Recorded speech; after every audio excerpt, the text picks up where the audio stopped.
Olá, terceiro ano, tudo bem aí? Nós hoje vamos começar um enorme capítulo, na verdade um livro relacionado aos recursos. Portanto, daqui até quase que o final do semestre, nós nos ocuparemos de tudo que envolve esse capítulo que nós podemos chamar de recursos, e depois nós vamos ver também os precedentes judiciais. Nesse primeiro capítulo dos recursos, nós vamos estudar o que nós podemos denominar de parte geral dos recursos, ou seja, questões relacionadas aos recursos, sem que seja necessário especificar de que tipo ou a que tipo de recurso nós estejamos nos referindo. A primeira coisa que eu gostaria de salientar com vocês é traçar um pouco da ideia, da razão, do motivo que justifica a existência dos recursos. Na verdade, os recursos se justificam a partir de várias nuances de abordagem.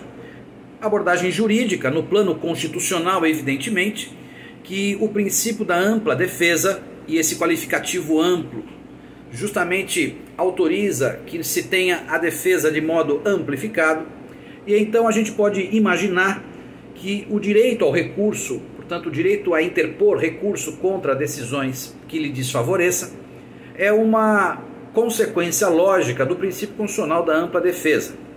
E, portanto, um desdobramento do princípio da ampla defesa, que aliás não é um princípio plasmado na Constituição, mas subentendido pela doutrina pátria, que é o princípio do duplo grau de jurisdição. É óbvio que o duplo grau de jurisdição, ele autorizaria essa conclusão até a segunda instância, mas obviamente a gente pode interpor recursos até outras instâncias. Então, na verdade, a ampla defesa é suficiente para trazer uma abordagem jurídica que justificaria a existência do recurso. Há outras questões de natureza sociológica, antropológica. Por exemplo, é íncito no homem, portanto, é alguma coisa que nasce com a natureza humana, o inconformismo com situações que tragam a ele algum prejuízo. Portanto, desde pequeno, ainda criança, nós não aprendemos com facilidade, nós não compreendemos as respostas negativas, né? Então esse intuito, esse ímpeto de recorrer, esse ânimos que nos coloca sempre em confronto com decisões contrárias, é alguma coisa que nasce justamente da natureza humana. E, portanto, o que o sistema processual fez foi permitir que se desse vazão a esse espírito de inconformismo que é da natureza humana, óbvio com limites, mas é natural que se dê uma permissão processual para que esse espírito de inconformismo de fato aconteça.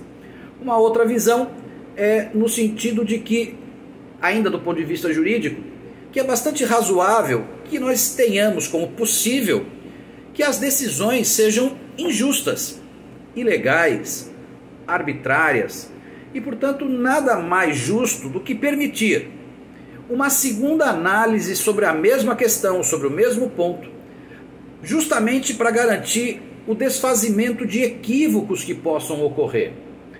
O homem é que faz julgamentos, e o homem é falível, e, portanto, falível que é o homem, é algo absolutamente natural que tenha cometido erros no seu julgamento.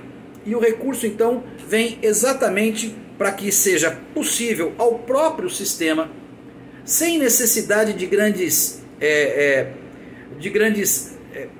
distorções, quer dizer, de saídas do rumo, de permitir que no próprio âmbito do processo se corrijam eventuais decisões que sejam ilegais, que sejam injustas, que sejam arbitrárias e assim por diante.